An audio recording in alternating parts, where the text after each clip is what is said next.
Hi, I'm Sananda Cray. I'm the digital storytelling editor at The Conversation, and I am here today with two of Australia's leading researchers on viruses and vaccines. Professor Michael Wallach is a researcher in viruses and vaccines at the University of Technology, Sydney, and he's here with Dr. Lisa Sedger, an academic virologist also from UTS. Thanks very much for joining me. Today, we're asking these researchers to answer questions about coronavirus and Covid-19 from you guys, our readers and our audience. We're going to start with Dr. Sedger. Adam would like to know, how long can this virus survive in various temperatures on a surface, say a door handle or a counter at a public place? Oh, well, that's an interesting question because we hear a variety of answers. Some people say that these types of envelope viruses can exist for 2 to 3 days, but it really depends on the amount of moisture and humidity and what happens on that surface afterwards, whether it's wiped off or something. So potentially for longer than that, potentially up to a week. But with cleaning and disinfectants, etc., not very long. And what's an envelope virus?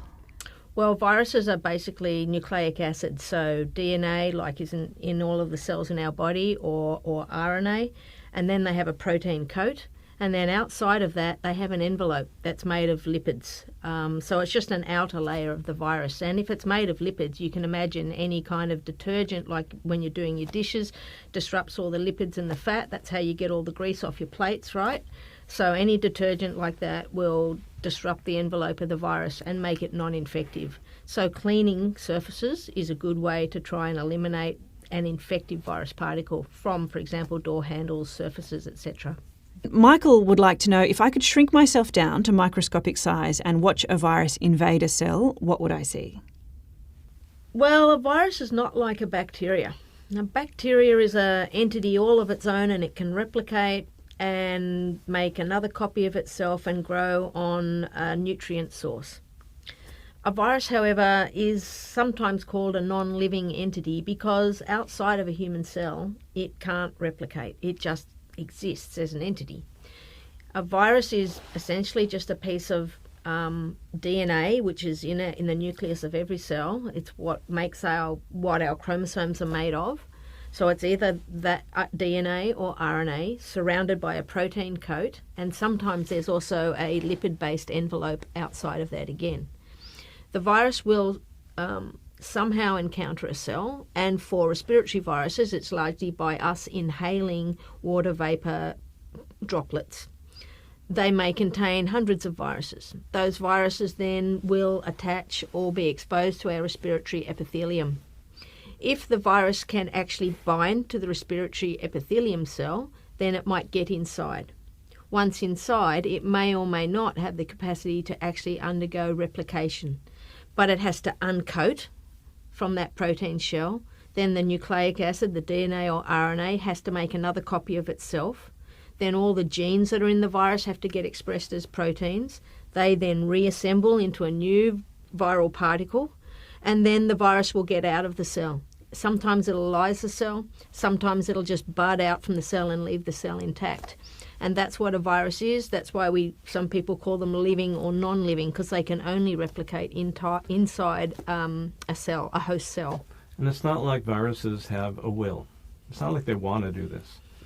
It's just a part of evolution. Yeah. I'm never a favour of the arguments you sometimes see people say it's warfare. It's the virus versus the immune system. There's no will involved. It's just capacity of life to replicate itself. Candy would like to know, there are conflicting symptoms lists circulating on Facebook. One says it starts with a dry cough, and if your nose is running, it is not Covid-19, which I suspect is incorrect. Can we please have an accurate list? The major symptoms are, in fact, the cough and shortness of breath and fever. Yep. But it's not to say it's not possible that you'll have also upper respiratory effects. The virus goes into the lung and attaches to the alveolar cells, which are the cells that make up our air sacs and that help our breathing. And it has to get there to really cause this disease. So if there's upper respiratory involvement, which includes sneezing and a runny nose, etc., it's probably not the main effect of the virus. Again, I would say if you see that somebody is sneezing and wheezing and that's it, it's probably an allergy. But it does frighten people. I was on the train this morning, and I know if I, God forbid, sneezed, the whole train would empty out pretty quickly. You know, we're just coming into winter, and actually it's a really good question, because at the moment what's building is a sense of fear.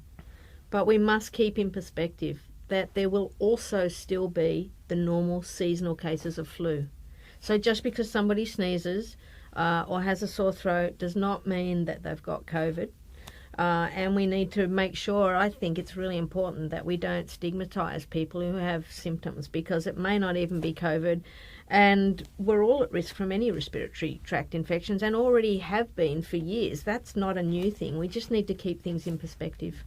And Professor Wallach, Paul would like to know, should people cancel travel plans given that this virus is already here? Does travelling make the spread worse? And that's international travel or domestic travel.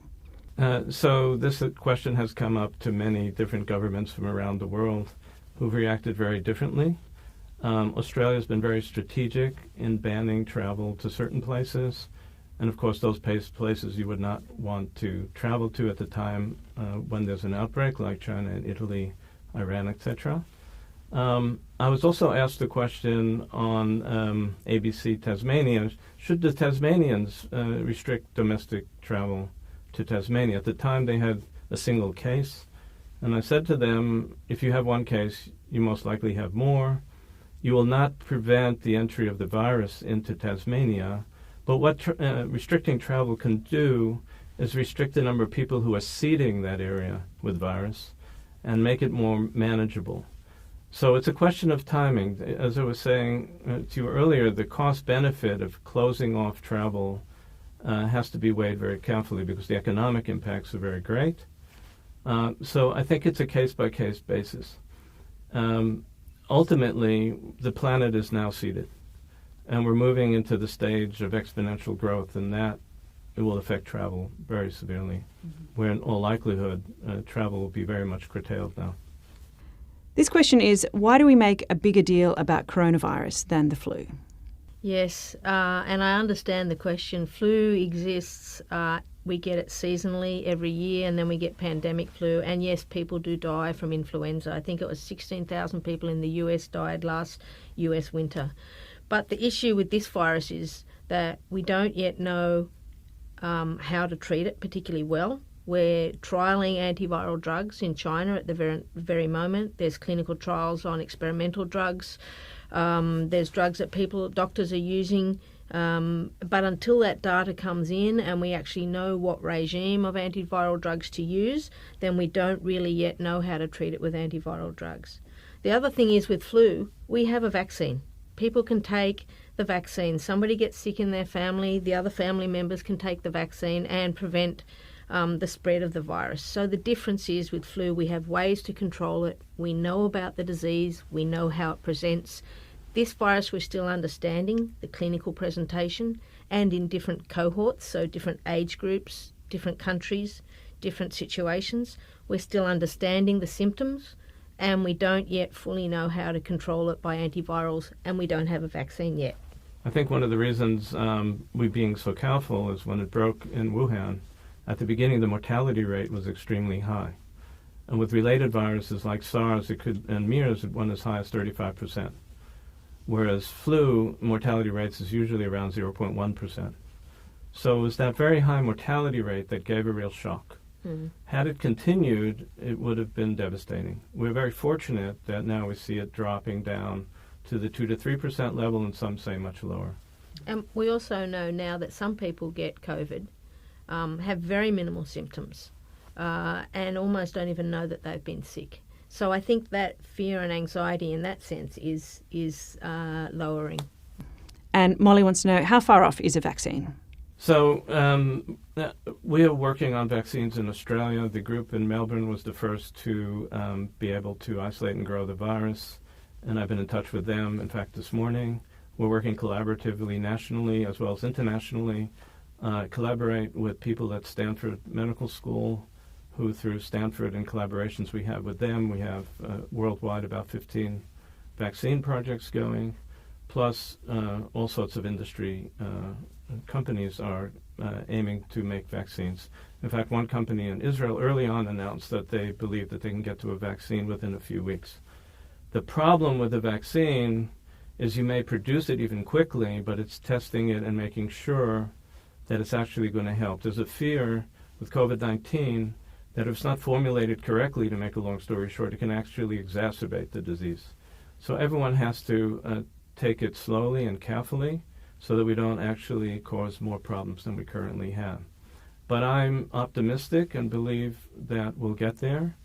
If the WHO declared it would take 18 months, I would like to present a more optimistic view, not based on anything that substantial, but I think we can do better than that. And it is a great learning curve for the next time this happens. Recently, we've just seen Africa experience a very significant outbreak of Ebola virus. And there's been an experimental vaccine that's been administered that has largely controlled that outbreak. I think the people working in vaccines and the people who do the safety and efficacy studies, we've learned a lot from how to administer vaccines, how to get the data we need to show safety more quickly than we might have in the past. So in the sense we're learning lessons constantly from viral outbreaks. Might not be the same virus, might not be the same country, even the same continent, but we're learning how to do these things more efficiently and more quickly, and always the issue is weighing up safety versus the ethics of the need to administer or get the drug out there as quickly as possible. And Mike wants to know, isn't lining up at fever clinics going to make the problem worse? So for sure, the way in which people are processed at clinics is crucial. And the minimal distance you should keep from a person who's infected is, according again to WHO, is 1 meter. So the clinics have to ensure that spread is minimized. Not only spread between people waiting online, but to the health workers themselves. We've had real problems for health workers in China, several died, and we face that problem here. One of the things we have to do is ensure that we protect our health workers, because otherwise they're not going to want to go in and actually see the patients. Unfortunately, masks alone do not work. We can't rely on them. So it's a problem. In Israel, for example, testing for COVID-19 takes place in one's home. An ambulance pulls up and takes the swab and then takes it to the lab. That actually would be the ideal approach. True, the ambulance services in Israel now are swamped and having great difficulty in coping, but as much as we can keep people separated from each other when they're infected is crucial for the success of any campaign. And Dr. Seja, Cardia would like to know, how does this virus respond to cold or warm temperatures? Is it like the flu, which thrives in cold weather?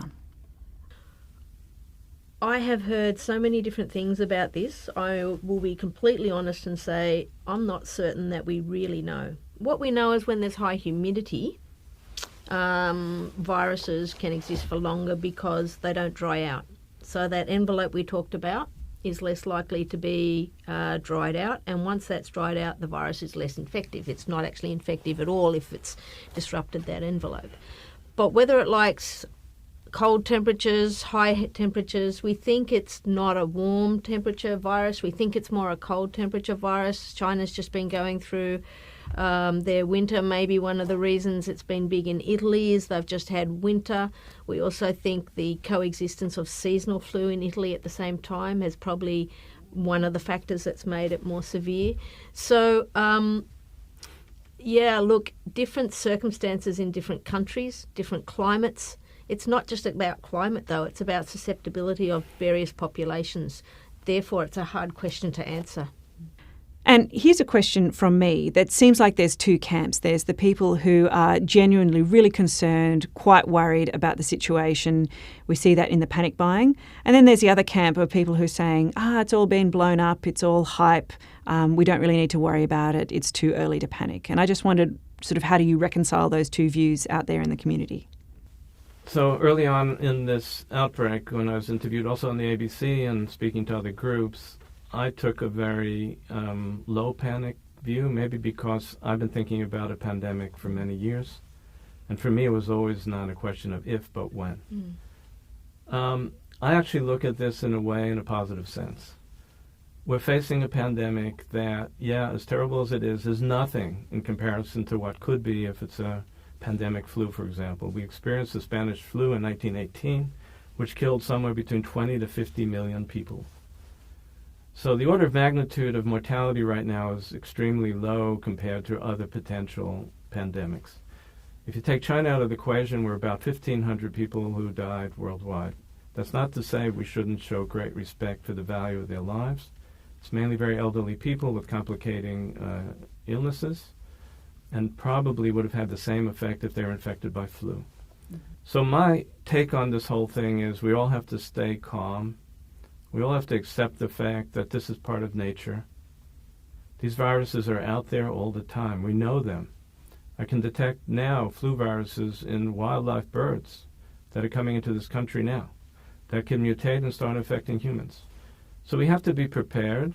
We have to face up to them together in a collaborative way, in a scientific and professional way, and we could win. If we panic and react the way the market is, for example, of course that's an improper way to react. Rather, this is part of our biology. Viruses exist that can hurt us, and they'll always exist. Yeah, look, I think there are a few factors that we can really learn from. So one is to work out where these viruses come from. And a lot of these RNA viruses exist in bats. They seem to be transmitted into wild animals through bat droppings. And I think one of the lessons the world all over might need to learn is how we deal with the marketing and selling of wild animals that are then used for foods. That may then prevent these viruses from getting into the human population. So I think there are lessons to be learned, number one. But Michael, I would disagree with you in one sense that it is maybe not as bad as pandemic flu, but on the other hand, we do have vaccines for flu, we do have antivirals, and we have a whole world that has various levels of immunity to flu and different strains of flu. Whereas this virus is entering into a naive immune population, and that's why it's so significant to start with. It may be that as our immunity at a population level increases, as a disease this will become far less significant. But the first outbreak of it in a immune naive population will always have the highest level of morbidity and mortality. And that's where we have learned from other diseases like Ebola, as I mentioned, what we already know about flu, how we already control flu, and the development of new and novel antiviral agents will be just as effective and important, I believe, as will the development of vaccines. So I think there's a lot to learn to prevent this, or limit the severity of the outbreak. And maybe even prevent it from happening again. As I say, if we stop trapping wild animals and eating them, we may prevent the outbreak of some of these type of RNA viruses. So I certainly agree with that, and China is now putting into law a restriction on the sale of wildlife in their markets. What I'm trying to do, and I hope we both agree, is that in proportion to, for example, influenza, even seasonal flu that killed in 1 year, I think, up to 600,000 people worldwide. I'm just trying to put things into proportion to prevent people from panicking, to understand that, yes, this is affecting the elderly, and anyone who's elderly suffering from heart or respiratory conditions should certainly isolate themselves. Where my wife's parents live, where they live in a retirement village, they made a decision to close off the entire village. Nobody's allowed in as a means of preventing, because they're an elderly population, people bringing in Covid-19 and infecting that area. And I certainly agree with that sort of strategy. A question from Karen. Can you catch it twice? Normally I would have said no, because we imagine that there's a good immune response that will then provide you protection from reinfection. That's what our immune system does. But this is a new virus. We don't yet fully understand how our immune system clears it. We don't know whether the virus can remain for a longer period of time. I would say, though, that there are only a few cases of people who've been treated, appear to have recovered, they've gone home, they've then had another relapse. there's only a very few number of cases that have been like that. So for all intents and purposes, I don't think that's something we should fear, and it's not something we've seen with the previous SARS outbreak in 2003.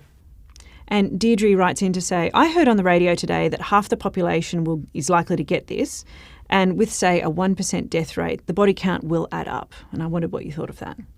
There was an announcement actually by Angela Merkel that she preparing Germany for 70% of the population being infected. Lisa may say the number is lower, I don't know, until we build up herd immunity. The question of the mortality rate, as I alluded to before, I think based on what, again, CDC and WHO are writing is probably overestimated. Some estimate the mortality rate as being much lower. That's not to say every death is a family and has to be looked at and be concerned about. So, again, I think and would like to hope that as we develop new vaccines, as we develop drugs, as we develop approaches to quarantine people, test them, keep them at home, isolate them, we'll get the mortality rate under control. And I'm going to express an optimistic view. This world has amazing capabilities of doing amazing science. And if we apply it and work together, I think we can control this problem. Yeah, absolutely. I'd endorse that, and I'd say that the mortality rates at the moment simply reflect who is being tested. And it's primarily people who are turning up with symptoms. But we're now beginning to appreciate there is a larger number of people who could be quite asymptomatic, who are never tested. This virus will certainly have infected many more people than will be tested. And if we did have surveillance of every single person being tested, then there's two questions here. Are you testing for the presence of the virus? If they've had virtually no symptoms and not a big illness, you might not find the virus. But if we test for the presence of an immune response to the virus, we would truly know how many people have been infected. And then we could get a true estimate, or at least a much closer estimate, of what the mortality rate really is. So at the moment, there's hyperbole. And Jane would like to know, when do we stop testing for this disease and basically just assume that everybody with the sniffles has it? So first of all, the major symptoms are not sniffles. They're fever and coughing and shortness of breath. It's the sniffles, though, that causes it to be spreadable more easily. That's a good question. What the health authorities will decide to do at various stages of this pandemic. We're now at what I would consider the early seeding phase. The world is now seeded with virus.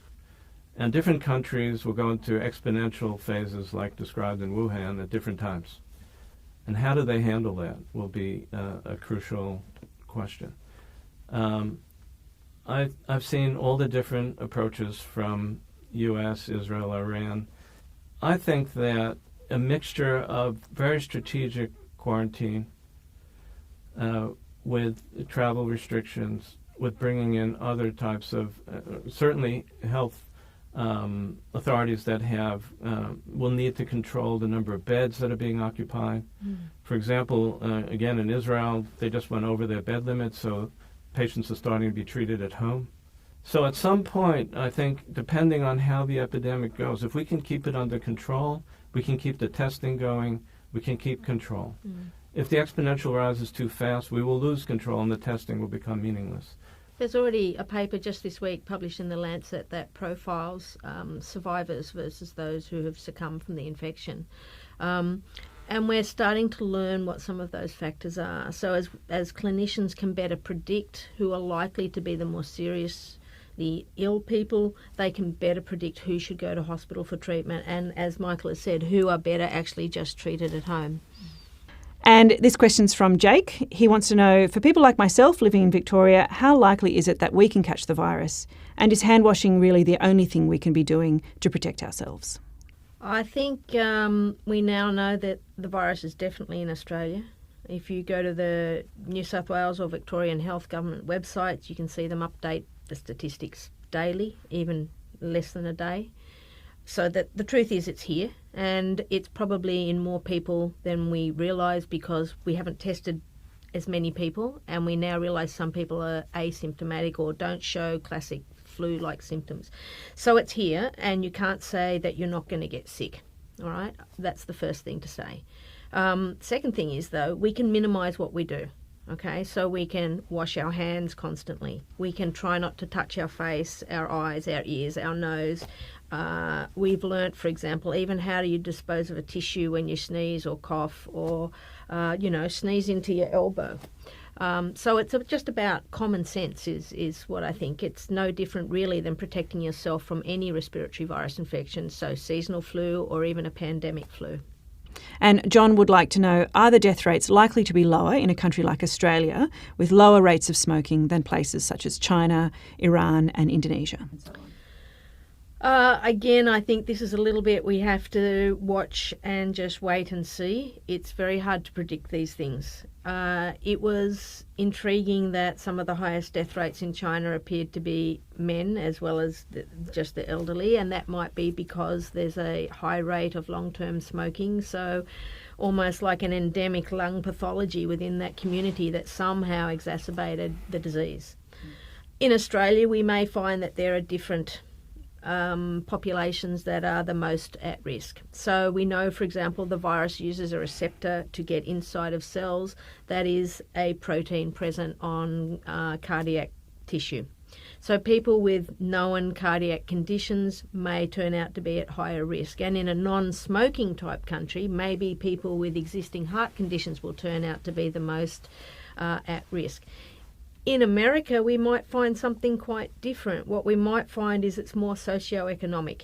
Maybe people without health insurance, maybe people who are homeless and live on the streets will turn out to be the most affected because they have limited resources to be able to get treatment and they can't afford treatment. So I think each country will be different. You mentioned earlier, Italy has one of the highest fatality rates at the moment. That may be because they actually have a large number of people within their population that are over 65. And Catherine asks, what is the likelihood of transmission through using a public swimming pool?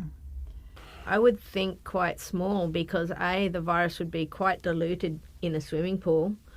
Secondly, swimming pools are all treated with chlorine, for example, and chlorine's a very effective antiviral agent.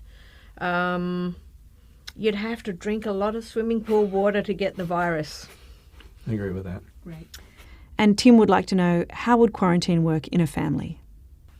Yeah, it's interesting, isn't it? We think of quarantine as being away from work or away from public places, but really, if you have been infected, then the people in your family are as at risk as your work colleagues would be at work.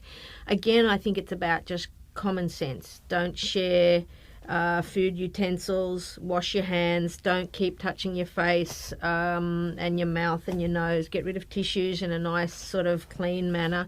It's about minimising transmission. Let me just add to that all the data indicates that children likely will only get very mild symptoms, if at all. Yeah. So if you're a family member and you're worried about your children, this is one time that you can be happy about this. All the results so far indicate that children aged 0 to 9, there's not been a single death. Whereas what we do know is the elderly appear to be more susceptible to a more severe disease. So that's where if I'm sick, it's better not to go and visit my grandparents. Absolutely. Or something like that. That's where quarantine within the family works in a practical sense. And Professor Wallach, this reader wants to know, once you've recovered from coronavirus, can you just go back to your normal, non-isolating life? So the current understanding, according to colleagues also in the U.S., is if you go through one infection, you're probably rendered immune against reinfection. There have been reports of cases of people getting reinfected, but the opinion that I heard so far is that it's probably a recurrence of the same infection that probably went down in terms of clinical symptoms, but the virus remained, that just came back up. It happens with the flu all the time. The question is, what should be your behavior after you go through a bout? I guess I would still be careful, which Lisa can maybe add to. It could be the virus will continue to mutate. Although, again, I was fortunately heard this morning that they're not that worried about this virus mutating at the rate that flu does. And we're hopeful that we will develop herd immunity. People who've gone through it then will be fairly safe unless you have some immune disorder, and then it will become part of our environment, just like flu is.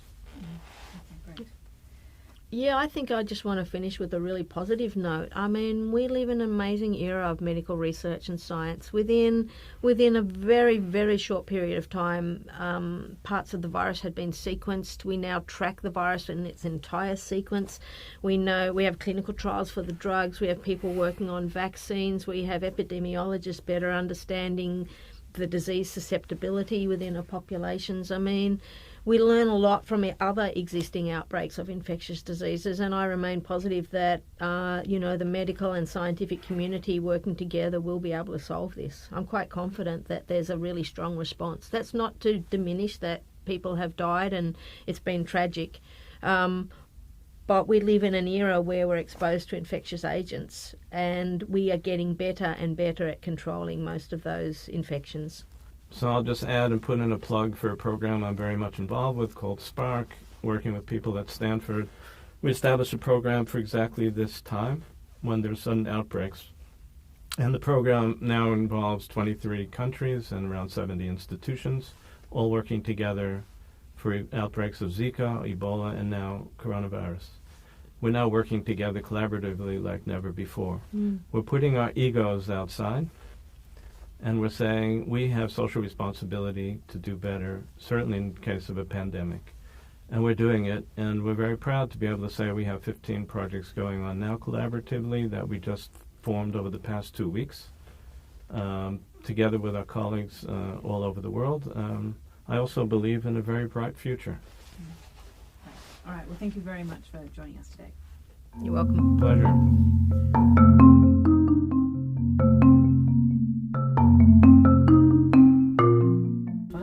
If I say something wrong, kick me. Well, You can't see under the desk, can you?